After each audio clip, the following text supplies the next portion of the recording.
Hey there guys, what's going on? Welcome to a new video, and in today's video we're going to be looking at what are the best bindings you could possibly use on Fortnite and what I use. So the finger that I always use to do all my building is my index finger, and obviously I use my thumb for the space bar. And the way I look at it is I use V, E and T, and obviously that spells the word vet. So if you're relatively new to PC and you're learning to build, it's always good to remember the keys. So obviously I know where all the keys are on my keyboard, so the fact I've got VET, it's really easy to memorize where the keys are. And obviously when it comes to doing 90s, you don't need to faff around doing the wrong keys since they're really close to each other. And obviously the reason I have VET is my index finger does all my building. Some people would use something else, you know, some people use Q and C.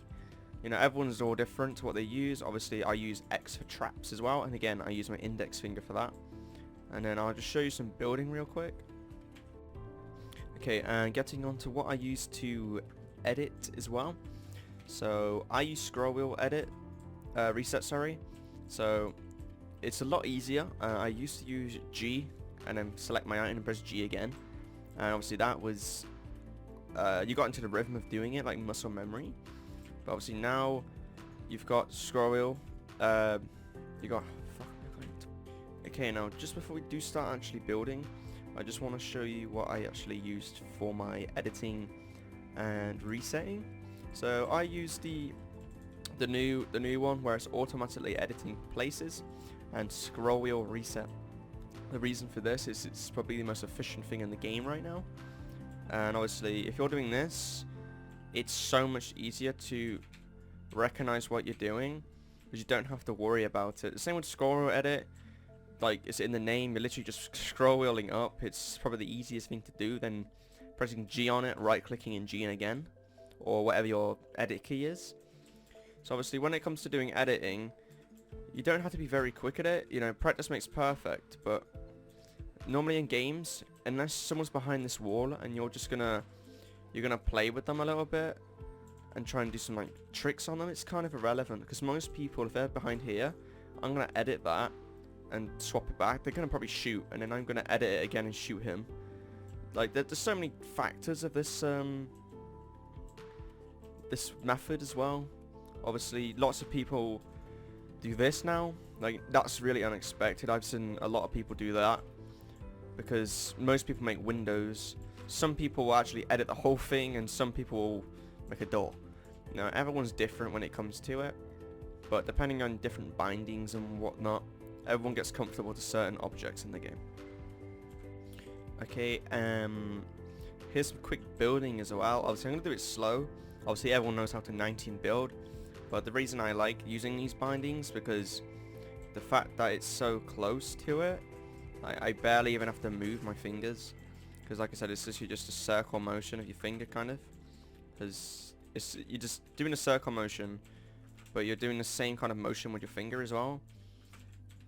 But if you're going really quick as well, like it is a lot easier if you're going really quick, but also you got the factor of not going against the wall like some people do.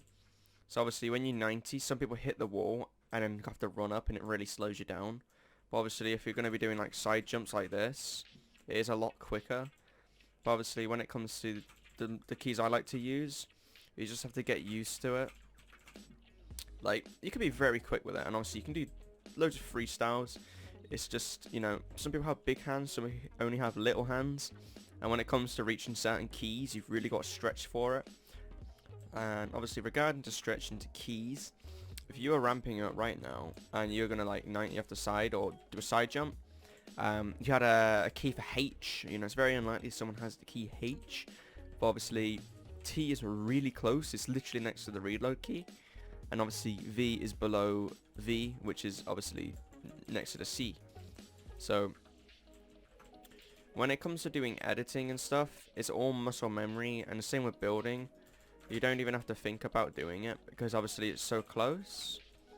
So obviously doing this, I never could do this before until you find bindings that you find really comfortable using. So obviously using these keys I find very comfortable. The same with Z. See, Z's really awkward because I use my ring finger. So obviously I'm building up. I use it's really strange, but it's the same with like some people use their pinky for shift in games. It's not really too far away, but I mean, it's the same kind of thing. You just got to get used to it. But obviously, like I said, depending if you've got big or small hands, it can be more difficult because your hands are going to be too big for the key, and then maybe you want to have some keys further away than others. But when it comes to these certain binds, they're a lot easier for me. So yeah guys, just the top of the video, I will add me trying to do some freestyling. Not that I'm very good at it, but obviously having the Renegade ready, you gotta always try and flex it out. But just to recap quickly, if you do want to use these keys, obviously V, E and T. I use Z for my pyramid, and I haven't got any traps, but I use X for traps, because obviously, like I said, they're all relatively close. I'll scroll through all my bindings real quick, so just in case you want to use them, you can pause it.